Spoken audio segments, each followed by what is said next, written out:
بسم اللہ الرحمن الرحیم۔ السلام علیکم ورحمۃ اللہ وبرکاتہ۔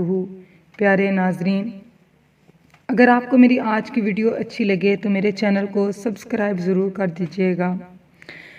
آج میں آپ کو بتاؤں گی کہ قوم عاد کون لوگ تھے، وہ کیسی قوم تھی اور ان پر اللہ تعالیٰ کا عذاب کیسے نازل ہوا۔ پیارے ناظرین، قوم عاد ایک ایسی قوم تھی جو بڑے ہی طاقتور تھے۔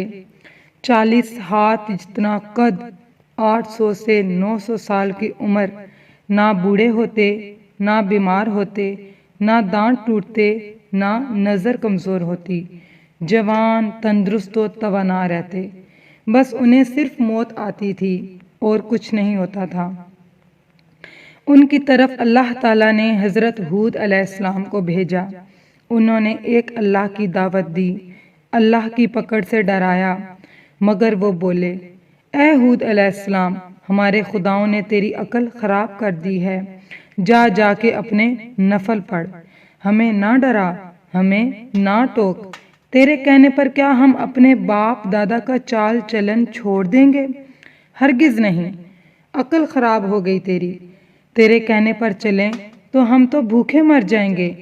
انہوں نے شرک، ظلم اور گناہوں کے طوفان سے اللہ کو للکارا، تکبر اور غرور میں بدمست بولے۔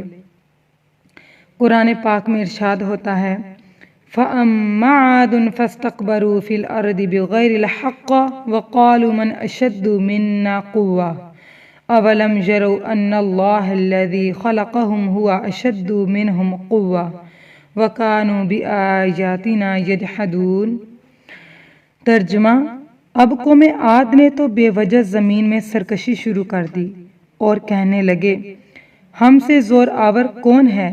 کیا انہیں یہ نظر نہ آیا کہ جس نے اسے پیدا کیا اور وہ ان سے بہت ہی زیادہ زور آور ہے، وہ آخر تک ہماری آیتوں کا انکار ہی کرتے رہے۔ کوئی ہے ہم سے زیادہ طاقتور تو لاؤ نا، ہمیں کس سے ڈراتے ہو؟ اللہ تعالیٰ نے قحط بھیجا، بھوک لگی، سارا غلہ کھا گئے، مال مویشی کھا گئے، حرام پر آ گئے، چوہے بلی کتے کھا گئے، سانپ کھا گئے، یہاں تک کہ درخت گرا کر اس کے پتے تک کھا گئے، مگر بھوک نہ مٹی، نہ بارش ہوئی، نہ قطرہ گرا، نہ غلہ اگا۔ پھر تنگ آ کر اپنا ایک وفد بیت اللہ بھیجا۔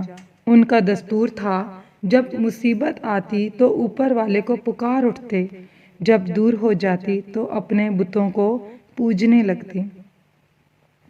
بیت اللہ وفد گیا اور کہا، ہمارے لیے اللہ تعالیٰ سے دعا کرو کہ بارش برسائے۔ اللہ تعالیٰ نے 3 بادل بھیجے، کالا، سفید اور سرخ۔ اللہ تعالیٰ نے فرمایا، ان میں سے ایک کا انتخاب کرو۔ انہوں نے آپس میں مشورہ کیا کہ سرخ میں تو ہوا ہوتی ہے، سفید خالی ہوتا ہے، کالے میں پانی ہوتا ہے، کالا مانگو۔ مشورہ کرنے کے بعد انہوں نے کالے بادل کا انتخاب کیا۔ اللہ تعالیٰ نے کہا، واپس پہنچو، بادل بھیجتا ہوں۔ وہ خوشی خوشی واپس آئے۔ سب لوگ ایک میدان میں جمع ہوئے۔ بادل آیا، وہ ناچنے لگے کہ اب بارش ہوگی، قحط مٹے گا، کھانے کو ملے گا۔ کیا پتا تھا کہ وہ بارش نہیں بلکہ اللہ تعالیٰ کا عذاب ہے، جو تم حضرت ہود علیہ السلام سے کہتے تھے کہ لے آ، جس سے ہم کو ڈراتا ہے۔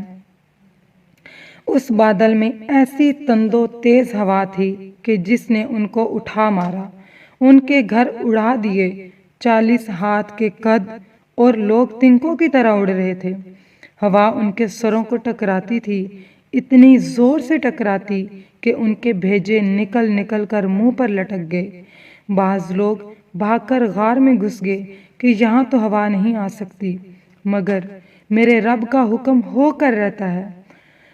ہوا غار میں بگولے کی طرح داخل ہوتی اور ان کو باہر اٹھا کر پھینک دیتی۔